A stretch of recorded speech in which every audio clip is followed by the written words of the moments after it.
Et si on parlait de gin sans alcool? Salut, comment allez-vous? Moi aujourd'hui, c'est un peu moyen, je me suis coincé le dos, donc ça se peut que je sois un peu plus calme que d'habitude, peut-être même que vous allez apprécier ça.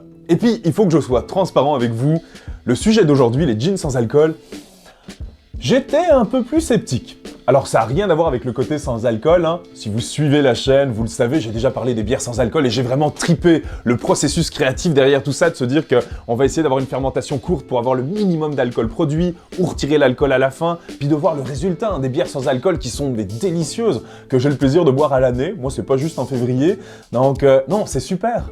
Mais là pour les gins, il n'y a pas de gestion de l'alcool, il n'y en a pas. C'est de l'eau, tu rajoutes des plantes, des épices, c'est une tisane. Bon, je suis pas tout à fait honnête. C'est vrai que plusieurs distilleries vont utiliser leurs équipements alambics, processus de distillation, afin de faire des produits sans alcool. Mais tu distilles quoi? Enfin, c'est ce que je me disais de prime abord. Normalement, la distillation, c'est séparer l'alcool de l'eau. Tu fais chauffer autour de 78 degrés pour que seul l'alcool s'évapore. Certaines huiles qui vont donner toutes les flaveurs à ton spiritueux vont venir avec. Et dans le fond de la cuve, tu gardes les déchets, l'eau, les choses qui t'intéressent moins. Mais là, t'as juste de l'eau. Tu distilles quoi? Alors en creusant un peu, puis en mettant ma mauvaise foi de côté, et oui, effectivement, le but c'est de permettre à tes botaniques de suivre un processus qui est le plus proche possible de ce qu'on fait avec des produits alcoolisés, afin que les saveurs se modifient pour donner des résultats équivalents. Donc ce que tu veux, c'est retrouver ce goût de gin. Et là tu fais, ouais, ok, j'étais de mauvaise foi, je le reconnais, il faut avouer ses torts. Et franchement, j'ai été mais superbement surpris quand j'ai ouvert les bouteilles. Et oui, je dis lait, parce que Raisonnable et moi, ça fait deux, mais vous commencez à me connaître.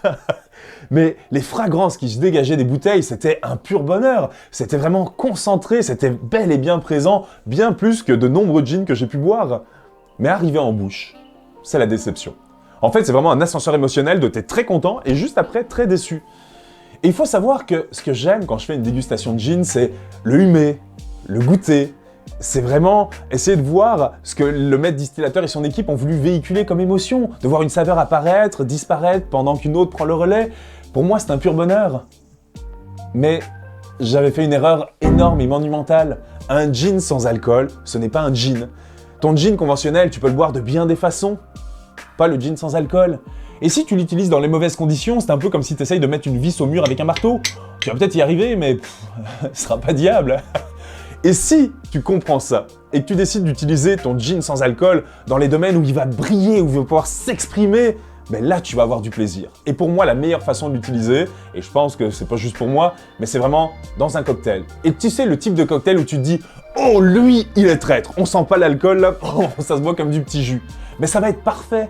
Parce que tu peux pas essayer de reproduire les sensations d'un alcool à 40% avec de l'eau, c'est pas possible. Tu peux pas reproduire les textures que tu as en bouche. Je pense notamment au récif que j'ai bu dernièrement, qui est un pur plaisir. Cette texture soyeuse et douce en bouche, tu peux pas, t'as de l'eau. C'est pas techniquement possible, ou du moins pas encore.